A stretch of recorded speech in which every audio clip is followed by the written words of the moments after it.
نحمده ونصلي ونسلم على رسوله الكريم أما بعد فأعوذ بالله من الشيطان الرجيم بسم الله الرحمن الرحيم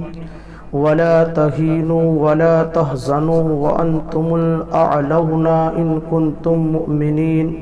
صدق الله العلي العظيم وصدق رسوله النبي الأمين المختار الكريم الرؤوف الرحيم صلی اللہ علیہ وآلہ وبارک وسلم کی بارگاہ میں نذرانہ محبت پیش کرے۔ اللہم صلی علی سیدنا و مولانا محمد معدن الجود والکرم وآلہ وبارک وسلم صلاة و سلاما علیک یا رسول اللہ صلی اللہ تعالی علیہ وسلم۔ اسم احمد کا وظیفہ ہے ہر ایک غم کا علاج، اسم احمد کا وظیفہ ہے ہر ایک غم کا علاج، لاکھ خطرے ہو اسی نام سے ٹل جاتے ہیں، اور آ پڑے ہیں تیرے قدموں میں ہم جو یہ سن کر جو تیرے قدموں میں گرتے ہیں سنبھل جاتے ہیں، اور کوئی دیکھے تو ذرا ان کی دہائی دے کر عشق سچا ہو تو پتھر بھی پگھل جاتے ہیں۔ دوستان محترم، آپ دیکھیں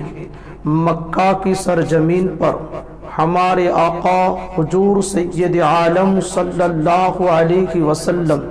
اعلان نبوت سے پہلے گھوما کرتے تھے، تلاش کرتے کوئی ضرورت مند مل جائے اس کی ضرورت کو پورا کرے، کوئی غریب مل جائے اس کی مدد کرے، کوئی کمزور مل جائے اس کا سہارا بنے، کوئی بیمار ملے اس کی عیادت کے لیے جائے۔ اعلان نبوت سے پہلے بھی ہمارے آقا حضور علیہ الصلاۃ والسلام مکے کی گلیوں میں گھوما کرتے تھے، حاجت مندوں کو ضرورت مندوں کو تلاش کرتے تھے۔ ایک مرتبہ معمول کے مطابق میرے آقا علیہ الصلاۃ والسلام مکے کی گلیوں سے گزر رہے تھے کہ میرے آقا صلی اللہ علیہ وسلم کو ایک شخص کی رونے کی آواز سنائی دی۔ جب میرے آقا مصطفیٰ کریم صلی اللہ علیہ وسلم نے اس شخص کی رونے کی آواز سنی تو حضور صلی اللہ علیہ وسلم اس سمت کی جانب پہنچے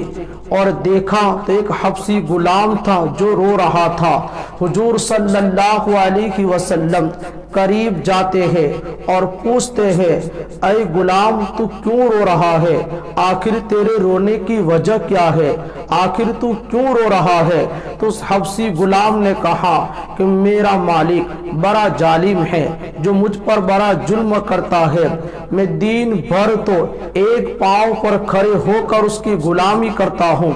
اس کی خدمت کرتا ہوں، اور جب رات آتی ہے تو وہ میرا مالک میرے سامنے یہ اناج کی بوریاں رکھ دیتا ہے اور مجھے حکم دیتا ہے کہ صبح ہونے سے پہلے پہلے یہ سارا اناج پیس کر کے رکھ دینا ہے، اگر مجھ سے کام مکمل نہ ہو تو مجھے کوڑے مارتا ہے، اگر مجھ سے کوئی غلطی ہو جائے تو مجھے 4 دن تک بھوکا رکھتا ہے۔ میں اپنی قسمت پر رو رہا ہوں کہ میرا مالک مجھے انسان نہیں مشین سمجھتا ہے، میرے مالک کو یہ احساس نہیں ہے کہ میں بھی ایک انسان ہوں، مجھے بھی تھکن ہوتی ہے، مجھے بھی بھوک لگتی ہے، مجھے بھی نیند آتی ہے، مگر میرا مالک مجھے انسان نہیں مشین سمجھتا ہے، میں اپنی قسمت پر رو رہا ہوں۔ دوستو، میرے آقا مصطفیٰ کریم صلی اللہ علیہ وسلم نے ابھی اعلان نبوت نہیں فرمایا تھا، مگر آقا تو اس وقت بھی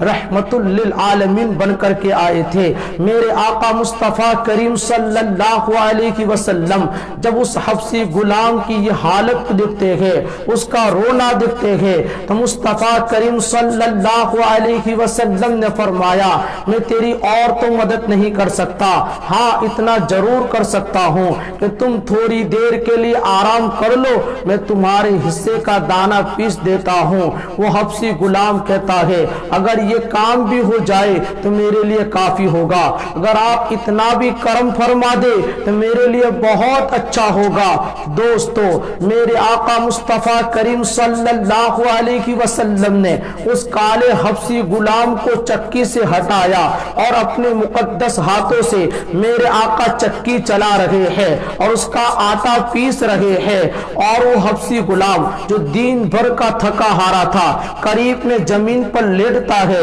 تو لیٹتے ہی آنکھ لگ جاتی ہے۔ دوستو، وہ آقا صلی اللہ علیہ وسلم کہ جن کے انگلی کے اشارے سے چاند دو ٹکڑے ہونے والا ہے، وہ آقا صلی اللہ علیہ وسلم کہ جن کے انگلی کے اشارے سے ڈوبا ہوا سورج واپس پلٹنے والا ہے، وہ آقا صلی اللہ علیہ وسلم کہ جن کے اشاروں سے یہ درخت زمین چیر کر آپ کی بارگاہ میں آنے والے ہیں، وہ آقا صلی اللہ علیہ وسلم آج ایک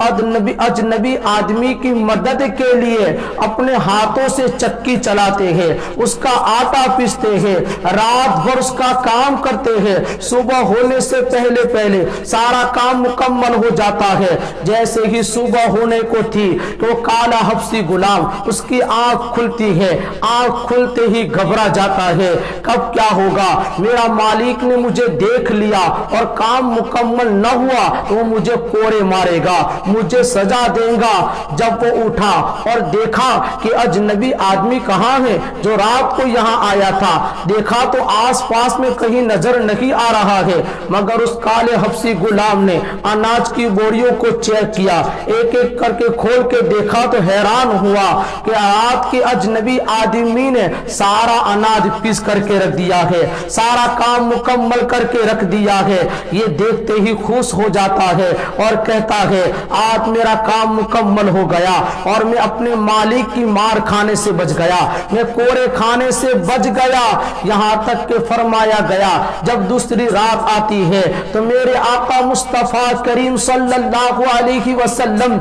پھر تشریف لاتے ہیں اور اس کی مدد کرتے ہیں، رات بھر اس کا اناج پیستے ہیں اور صبح ہوتے ہی چلے جاتے ہیں۔ پھر تیسری رات آتی ہے، میرے آقا اس کی مدد کے لیے آتے ہیں، چوتھی رات آتی ہے، میرے آقا اس کی مدد کے لیے آتے ہیں، پانچویں رات آتی ہے، میرے آقا اس کی مدد کے لیے آتے ہیں، یہاں تک کہ ہر رات میرے آقا تشریف لاتے ہیں اور اس کا کام مکمل کر کے چلے جاتے ہیں۔ دوستان محترم، یہاں تک کہ مکے کی سرزمین پر وہ دن بھی آیا کہ جب میرے آقا مصطفیٰ کریم صلی اللہ علیہ وسلم نے اعلان نبوت فرمایا، تم پورے مکہ میں ایک ہنگامہ مچ گیا کہ محمد بن عبداللہ نے آج نبوت کا اعلان کر دیا ہے، اور یہاں تک کہ یہ خبر کالے حبشی غلام تک پہنچی تو اس کالے حبشی غلام نے کہا چلو میں بھی دیکھتا ہوں کہ وہ کون شخص ہے جس نے آج نبی ہونے کا دعویٰ کیا ہے،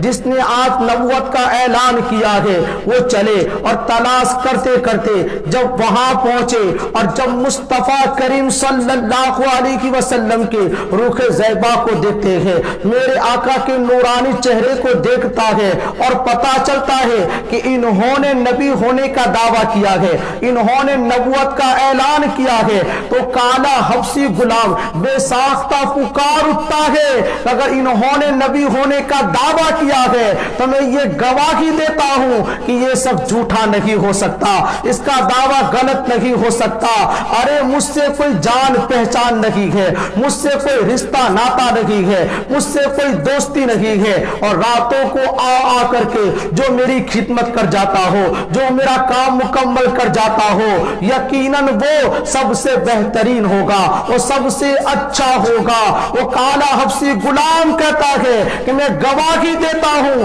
کہ اس کا دعویٰ غلط نہیں ہو سکتا، یہ بہترین شخص ہے۔ پھر اس کالے حبشی غلام نے میرے آقا کا کلمہ پڑھ لیا، جیسے ہی کلمہ پڑھا تو میرے آقا مصطفیٰ کریم صلی اللہ علیہ وسلم نے اس کو امت کا امام بنا دیا، اور یہ وہی ہے جس سے آج دنیا حضرت بلال حبشی رضی اللہ عنہ کے نام سے یاد کرتی اور جانتی ہے۔ دوستو یہی بلال کہ جب کلمہ پڑھ لیا تو اس وقت بلال امیہ بن خلف جو بڑا ظالم تھا اس کے غلام تھے، اس کی قید میں تھے۔ میرے آقا مصطفیٰ کریم صلی اللہ علیہ وسلم نے فرمایا بلال تو نے کلمہ تو پڑھ لیا ہے مگر تو غلام ہے، تو کمزور ہے، تو غریب ہے۔ اگر تیرے مالک کو پتا چلا کہ بلال نے کلمہ پڑھ لیا ہے، بلال مسلمان ہو گیا ہے، تیرا مسلمان ہونا ظاہر ہو گیا، وہ تجھے سزا دے گا اور تجھے کوڑے مارے گا۔ بلال تو ابھی اپنے مسلمان ہونے کو ظاہر نہ کرنا، جب میں کہوں تب اعلان کرنا۔ مگر دوستو دو واقعات ایسے بنے کہ اس وقت کفار و مشرکین کو پتا چل گیا کہ بلال بھی کلمہ پڑھ کر کے مسلمان ہو گیا ہے۔ ایک مرتبہ امیہ بن خلف نے بلال کو کہا کہ بلال بدھ کدے میں جاؤ اور وہاں بہت سارے بت رکھے ہوئے ہیں، انہیں صاف کر دو۔ بلال بدھ کدے میں آئے اور جیسے ہی بتوں کو دیکھا تو جو سے ایمانی کی بنیاد پر زمین سے مٹی کو اٹھایا اور بتوں کے منہ پر مارنا شروع کر دیا اور کہا سنو میرے مالک نے بھیجا تھا تمہیں صاف کرنے کے لیے، میں تجھے کیوں صاف کروں؟ اگر تم خدا ہو اور خدائی کا دعویٰ کرتے ہو تو میں تمہارے منہ پر مٹی مارتا ہوں، تم اپنے آپ کو بچا لو۔ اگر تم اپنے آپ کو نہیں بچا سکتے، اپنے آپ کی حفاظت نہیں کر سکتے تو پھر دوسروں کی حفاظت کیسے کر سکتے ہو، دوسروں کی مدد کیسے کر سکتے ہو؟ یہ کہہ کر بلال نے پھر مٹی مارنا شروع کر دیا۔ یہ بات امیہ بن خلف کو پتا چل گئی تو امیہ بن خلف بڑا غصے میں آیا اور بلال کو بلایا اور کہا کہ چلو یہ بلال برسوں سے میرا غلام ہے، برسوں سے میری خدمت کرتا ہے، اس سے غلطی ہو گئی ہوگی۔ دانت ڈپٹ کر دو کوڑے لگا کر کے چھوڑ دیا اور کہا بلال آئندہ ایسی حرکت نہ ہونے پائے۔ دوستو کچھ ہی دنوں کے بعد پھر ایک صحابی جو غریب تھے، کمزور تھے، جن کا مسلمان ہونا ظاہر ہو گیا اور ابو جہل نے انہیں گرفتار کر لیا اور گرفتار کر کے لے آیا۔ ابو جہل جب انہیں گرفتار کر کے لے آیا تو ایک دیوار کے ساتھ کھڑا کر دیا اور ابو جہل اس غریب صحابی کو جو مسلمان ہو گئے تھے انہیں کوڑے مار رہا ہے۔ اس کے بعد ابو لہب نے کوڑا مارا، ابو سفیان نے کوڑا مارا، شیبہ نے کوڑا مارا، عتبہ نے کوڑا مارا۔ اس کے بعد جب سب لوگ کوڑے مار مار کر کے تھک گئے پھر امیہ بن خلف کو کہا اب تو سے کوڑے لگا۔ امیہ بن خلف بھی کوڑے مار رہا ہے۔ امیہ بن خلف کوڑے لگا کر تھک گیا تو وہ کہتا ہے اب اس کو کوڑا میرا غلام بلال مارے گا۔ امیہ نے بلال کے ہاتھ میں کوڑا دیا کہ بلال تو اب اسے کوڑا مار اس لیے کہ یہ مسلمان ہو گیا ہے۔ بلال سوچتے ہیں اب کروں تو کیا کروں، اگر کوڑا لگاؤں گا تو میرے مسلمان بھائی پر ظلم ہوگا اور کوڑا نہیں مارتا تو آج میرے مسلمان ہونے کا ظاہر ہو جائے گا اور جب ظاہر ہو جائے گا یہ لوگ مجھے ماریں گے، مجھے سزا دیں گے۔ بلال ابھی یہ سوچ ہی رہے تھے، وہ غریب صحابی جن کا مسلمان ہونا ظاہر ہو گیا تھا وہ بلال کے قریب آتے ہیں، آ کر کے بلال کے کانوں میں کہتے ہیں بلال میرا تو مسلمان ہونا ظاہر ہو گیا ہے اور سب مجھے کوڑے مار رہے ہیں لیکن تیرا ابھی مسلمان ہونا ظاہر نہیں ہوا ہے۔ بلال سب نے کوڑے مارے میں نے برداشت کیے، تو بھی دو چار کوڑے مار لے میں برداشت کر لوں گا، اگر تو کوڑا نہ مارے گا تو لوگوں کو پتا چل جائے گا کہ بلال بھی مسلمان ہو گیا ہے، لوگ تجھے مارے گے۔ تو جب بلال نے یہ سنا تو بلال سے رہا نہ گیا کہ واہ بھائی تو اسلام کے نام پر تو کوڑے کھائے اور میں اپنے بھائی کو کوڑے ماروں، یہ نہیں ہو سکتا ہے۔ بلال نے اسی وقت اعلان کر دیا اے کفار کے مشرکین سن لو، جس غلطی کی بنیاد پر، جس گناہ کی بنیاد پر تم میرے بھائی پر کوڑے برسا رہے ہو، میرے بھائی کو تکلیف دے رہے ہو، وہی گناہ تو بلال بھی کر چکا ہے، وہی غلطی تو بلال بھی کر چکا ہے۔ بلال بھی تو محمد عربی کا غلام بن چکا ہے، بلال نے بھی کلمہ پڑھ لیا ہے۔ جب لوگوں نے یہ سنا تو پھر بلال کو کوڑے مارنا شروع کر دیا، بلال کو تکلیف دینا شروع کر دیا۔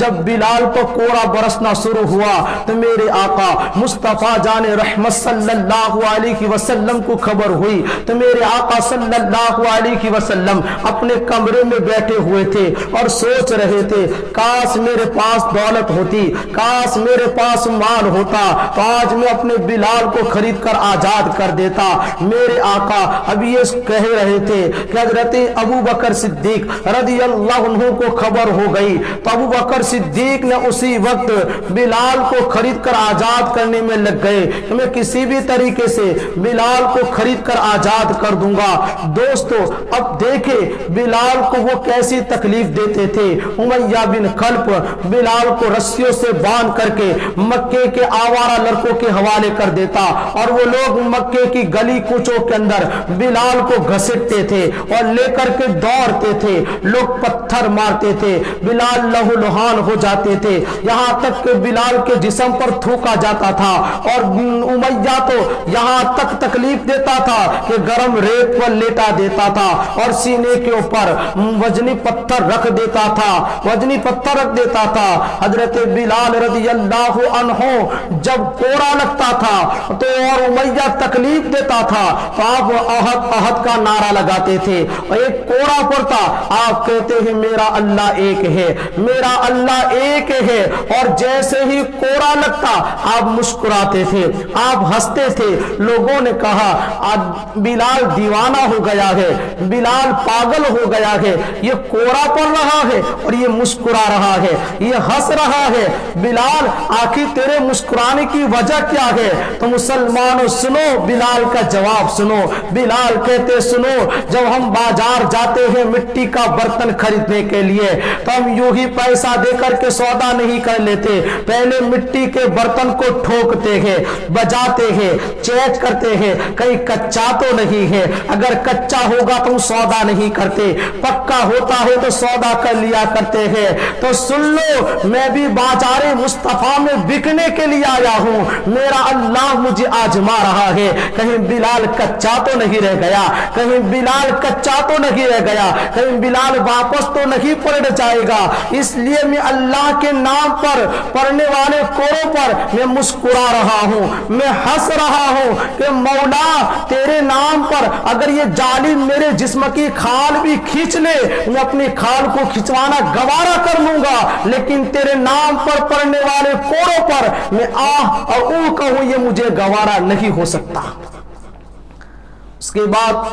حضرت ابو بکر صدیق رضی اللہ عنہ آئے اور امیہ سے کہا امیہ میں آج تجھ سے بلال کو خریدنا چاہتا ہوں۔ تو امیہ نے کہا ابو بکر میں نے بلال کو 50,000 دینار میں خریدا ہے، اگر تو خریدنا چاہتا ہے میں تجھ سے 1,000 دینار لوں گا، 1,000 دینار لوں گا۔ ابو بکر کہتے ہیں ٹھیک ہے میں 1,000 دینار دینے کو تیار ہوں۔ یعنی امیہ نے اس لیے زیادہ قیمت لگائی کہ زیادہ قیمت سن کر ابو بکر پیچھے ہٹ جائے، اگر ابو بکر نے کہا میں 1,000 دینے کو تیار ہوں، پھر امیہ پلٹ گیا اور کہنے لگا ابو بکر مجھ سے غلطی ہو گئی، میں کہنا چاہتا تھا 2,000 اور زبان سے 1,000 نکل گیا۔ تو ابو بکر کہتے ٹھیک ہے تجھے 2,000 چاہیے، میں 2,000 دینے کو تیار ہوں۔ پھر بھی امیہ پلٹ گیا، ابو بکر ٹھیک ہے تم 2,000 دینے کو تیار ہو لیکن مجھے نہیں دینا ہے، مجھے یہ سودا منظور نہیں ہے۔ تو سارے لوگوں نے کہا امیہ یہ تو عرب کی اصول کے خلاف ہے کہ تو نے ابو بکر سے 50 کے بدلے میں 1,000 مانگا، 1,000 کے بدلے میں 2,000 مانگا، ابو بکر دینے کو تیار ہو گئے اور تو دینے کو تیار نہیں ہے، یہ تو عرب کے اصول کے خلاف ہے۔ تو امیہ نے کہا ٹھیک ہے میں دے دیتا ہوں مگر میری ایک اور شرط ہے۔ ابو بکر صدیق نے فرمایا امیہ تجھے تجھے کیا چاہیے؟ تو امیہ کہتا ہے ابو بکر وہی جو تمہارا رومی غلام ہے۔ رومی غلام بہت خوبصورت ہوتے ہیں، وہ رومی غلام اور اس کی بیوی اور اس کی جوان بیٹی بھی چاہیے اور 2000 دینار بھی چاہیے۔ اگر ابو بکر یہ دینے کو تیار ہو تو میں بلال کو تمہارے حوالے کر دوں گا۔ تو ابو بکر صدیق فرماتے ہیں جا، میں نے تجھے وہ تینوں غلام بھی دیے اور 2000 دینار بھی دیے، مگر بلال کو میرے حوالے کر دے۔ امیہ کہتا ہے ابو بکر میں نے تیری عقل کے بڑے بڑے چرچے سنے تھے، تیرے کاروبار کے بڑے چرچے سنے تھے۔ ابو بکر لوگ اپنے معاملات کے اندر مشوروں کے لیے تجھے بلاتے ہیں، اور آج میں دیکھ رہا ہوں کہ تو نے بڑے گھاٹے کا سودا کیا ہے، بڑے نقصان کا سودا کیا ہے۔ ابو بکر تو نے آج بہت گھاٹا کھایا ہے اور تیرے چرچے تو بڑے ہو رہے تھے، تو بڑا عقل مند ہے۔ ابو بکر آخر تو نے ایسا کیوں کیا؟ ابو بکر فرماتے ہیں امیہ تو کافر ہے، تجھے کیا پتا کہ بلال کی عظمت و شان کیا ہے، بلال کا مقام کیا ہے، بلال کی قیمت کیا ہے؟ ارے تو بلال کی قیمت کیا جان سکتا ہے؟ بلال کی قیمت تو میرا رب جانتا ہے، میرا پروردگار جانتا ہے۔ اس کے بعد جب حضرت ابو بکر صدیق رضی اللہ عنہ نے بلال کو خرید لیا اور خرید کر آپ وہاں آئے جہاں جالم نے بلال کو گرم ریت پر لٹایا تھا اور سینے کے اوپر بڑے بڑے پتھر رکھے ہوئے تھے۔ ابو بکر صدیق وہاں آئے اور آ کر کے اپنے ہاتھوں سے ایک ایک کر کے پتھر کو ہٹایا۔ جیسے ہی پتھر کو ہٹایا تو بلال نے جب سامنے دیکھا تو کیا دیکھا؟ سامنے ابو بکر صدیق موجود ہے، بلال کی آنکھوں میں آنسو ہے، بلال رو رہے ہیں، رو رہے ہیں۔ تو ابو بکر صدیق نے کہا بلال گھبراؤ نہیں، اب تمہارے خریدار آ چکے ہیں، اور یہ خوشخبری بھی سنا دی کہ بلال آج میں نے تجھے امیہ سے خرید لیا ہے۔ اتنا سننا تھا کہ بلال رونے لگے اور کہا اے ابو بکر میں نے کلمات محمد عربی کا پڑھ لیا ہے، محمد رسول اللہ کا کلمات تو پڑھ لیا ہے، مگر اس ظالم نے مجھے ایک بار بھی آقا کا دیدار نہ کرایا، آقا کی بارگاہ میں لے کر کے نہ چلا۔ اے ابو بکر آج تم نے مجھے خرید لیا ہے تو سب سے پہلے مجھے آقا کے قدموں میں لے کر کے چلو، آقا کی بارگاہ میں لے چلو، میں آقا کا دیدار کرنا چاہتا ہوں۔ تب ابو بکر صدیق کہتے ہیں ہاں بلال میں نے اسی لیے تجھے خرید کر آزاد کر دیا ہے۔ ابو بکر صدیق بلال کو لے کر کے میرے آقا کی بارگاہ میں پہنچے۔ میرے آقا بلال کو دیکھتے بہت خوش ہو جاتے ہیں اور سینے سے لگاتے ہیں، اور بلال کو اس عشق کا بدلہ یہ ملا کہ آپ بارگاہ مصطفیٰ کے مؤذن بنے، اور ہر وقت ہمیشہ اذان کی خدمت انہی کے سپرد کر دی جاتی تھی۔ دوستو یہ ہے حضرت بلال کی عظمت و شان۔ دعا ہے اللہ تبارک و تعالی ہم سب کو حضرت بلال کی نقش قدم پر چلنے کی نیک توفیق عطا فرمائے اور ان کے فیضان سے مالا مال فرمائے۔ السلام علیکم ورحمۃ اللہ وبرکاتہ۔